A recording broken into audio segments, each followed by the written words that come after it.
રામ રામ મિત્રો, હરેક લોકોએ નાનપણમાં એક વાર્તા સાંભળી હશે, વાસળી વાળાની અને ઉંદરની. એ વાસળી વાળો ગામમાં આવે અને ગામના તમામ ઉંદરો જે ચૂચું ચૂચું કરતા હોય, નાના મોટા જાડા પાતળા કાળા ધોળા બધા ઉંદરો એ વાસળી વાળાની પાછળ જાય. પછી વાસળી વાળો ઉંદરોને નદી તરફ લઈ જાય અને વાસળી વાળો નદી ઓળંગી જાય અને ઉંદરો પાણીમાં ડૂબીને મરી જાય. આલા પરથી એક શીખ લેવાની વાત છે, બરોબર. હાલ જ એવા બે ચાર વાસળી વાળાઓ રખડે છે સ્થાનિક સ્વરાજ્યની ચૂંટણીમાં. રાજભાઈ એના વિશે વાત કરે. એમાં વાસળી વાળો મોટામાં મોટો એક ગોપાલ, બરાબર. હાવ એટલે હાવ ફાકા ફોજદારી કરે. એનું ને એનું પબ્લિક અહીંથી વાંચી ટ્રાન્સફર કરે.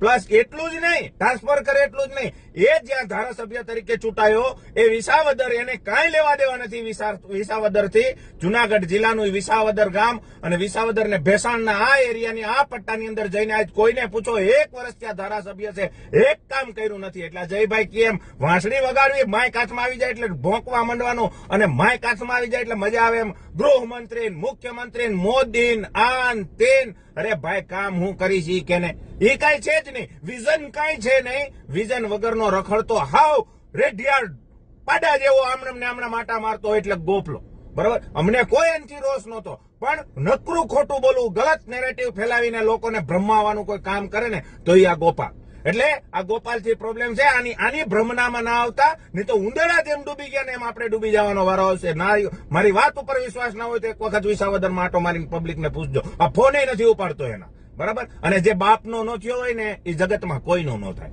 આટલામાં બધું સમજી જાજો. આ 4-5 રખડે વાસળી વાળા, આ વાસળી વાળાઓને હકેલીને વાસળી 28 તારીખે આપણે હુરાવી જ દઈશું, એ મને ખબર જ છે તમારા બધાની. પણ છતાંય હું આપ સૌને એટલું કહું છું, રિક્વેસ્ટ કરીને કહું છું કે જે બાપનો ન થાય કોઈનો ન થાય. રામ રામ.